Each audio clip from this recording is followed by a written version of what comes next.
When the United States Invaded Russia is the name of a new book by Professor Carl Richard. Professor Richard, when did the U.S. invade Russia? Well, it was in 1918. It was at the height of World War I. The Germans were closing in on Paris.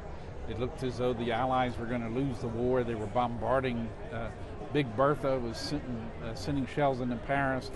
The French government were packing up their papers. They thought they might have to evacuate. And so the question was, what can we do? And the immediate answer was recreate the Russian front, because the Bolsheviks had taken over Russia in November 1917. They pulled Russia out of the war. And so they said, we need another Russian front to take German troops away from France. And that's basically why Woodrow Wilson decided to send about 8,500 American soldiers to Siberia. The idea was they will protect part of the Trans-Siberian Railroad so that we can get aid to the anti-Bolsheviks, so they can overthrow the Bolsheviks, the Soviet government, and recreate the Russian front, take pressure off of Paris. Whose idea was that? Well, the Allies were pressuring Wilson for 6 to 9 months to do this because they were scared Paris was going to fall. So they were specifically asking the Wilson government to go into Russia? Right. But there was a little difference in philosophy because they were thinking of some massive invasion of Russia and using especially Japanese troops, because Japan was the only ally, was officially an ally, that wasn't engaged on the Western Front. And they said, we've got all these Japanese troops, they could go up the Trans-Siberian Railway to Russia and start a new front. And that wasn't Wilson's idea at all. He said, wait a minute, he said, that's just the Russians are just going to rise up against that, especially Japan, because they had fought a war against Japan about 14 years earlier, the Russo-Japanese War. Japanese had won, had humiliated the Russians. Last thing they want is some foreign army going in there. That's just going to throw them into the hands of Germany. So his idea was a little bit different, and that is that he wanted these troops to keep a low profile, not, big army. And the Russians themselves, the anti-Bolsheviks, should be the ones to do it, not some big foreign army. So his idea was that that's why it was only 8,500 troops. Because his idea is they're just going to provide support, control the railway so we can send aid. But we don't want a big invasion because that'll just get the Russians over on the German side.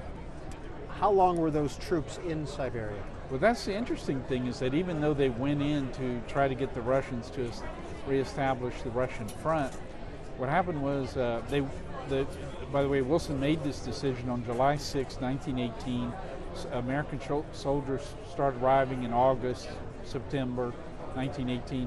Well, by November, the Germans had actually collapsed and signed an armistice. It turns out that front was not needed at all, that new Eastern Front. So then the question is, well, why didn't they come home? Because they actually stayed another year and a half after the armistice. This is what today they call mission creep. You start out with one mission and you end up with another. And the reason they stayed a year and a half after the armistice is that Wilson began to see the Bolsheviks as the new menace. He was focused on the German menace at first, but then it collapsed. And then he looked around at the post-war world, especially Europe, and he said, you've got all these hungry people, the collapsed governments, collapsed nations. This is a perfect breeding ground for Bolshevism. So all of a sudden, the Bolshevik menace became the chief menace instead of the German menace. And he said, maybe we shouldn't bring those troops back home. Maybe we should leave them there and still try to overthrow the Soviet government as an end in itself, rather than as a means to recreating the Russian front. Well, first of all, was it taken into account that the front was a good nation away from Siberia? Well, yes, and that's one reason why he never believed in this Allied version of a second front, where they'd have to go all the way to European Russia to build another front. He didn't think that was practical. But he thought if we send a few thousand soldiers to control the eastern part of the Trans-Siberian Railway very unobtrusively, then we can send all this aid, because the United States sent about, we don't know for sure, but at least $50 million, which in those days was, today that's nothing, but that was a lot of money for the government back then. And in addition to some loans they got for the anti-Bolsheviks, and the British gave even more. They gave something like 100 million pounds, which would be like $200 million. So there was a lot of aid being sent to the anti-Bolsheviks, and it went through that railway. It was the only way to get it to them. There was no transportation in Siberia except for that one railway. And so Wilson's idea was, if we just control part of that, guard it, we can get all this aid to the anti-Bolsheviks and let them recreate the Russian front. Professor Richard, did those troops, did that strategy have any effect on the Bolsheviks? It blew up in our faces, as our interventions often do. It reminds me of that Enlightenment philosopher who said, we learn from history that we do not learn from history. Because same thing happens a lot in American interventions. It blew up in our faces. It actually strengthened the Bolsheviks. Because if you think about it, these foreign armies coming into Russia, even though ours was very small, the Japanese, who had agreed to send at most, they said 12,000, sent 72,000 soldiers. And their idea was not, they couldn't care less about the Bolsheviks. Their idea was to control eastern Siberia for themselves. And this is exactly what Wilson didn't want, because he knew the Russians would react violently against that. These foreign imperialists coming into our country, supporting anti-Bolshevik government that was really a czarist government, that the Russian people wouldn't react to that, and they didn't. They went over to the Bolsheviks because they didn't like these foreigners coming in and supporting a czarist regime. If you look at the elections in Russia, I find this very interesting, because anybody can say the Russian people believe this or the Russian people believe that. Who knows?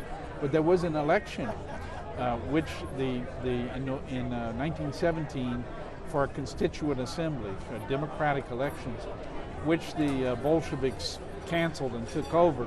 But we do have those election returns. And what we found was that the Bolsheviks won less than a quarter of the votes throughout Russia, and they actually only won 10% of the vote in Siberia, 10%. Siberia was the least Bolshevik part of the country because there was no tradition of feudalism there. There were landowners, a lot of small landowners, and they weren't particularly Bolsheviks, but I'll be darned if we didn't turn them into Bolsheviks, or at least pro-Bolshevik. Do you think that this venture perpetuated communism? I think it did. I mean, and we had some testimony from some of the other political parties.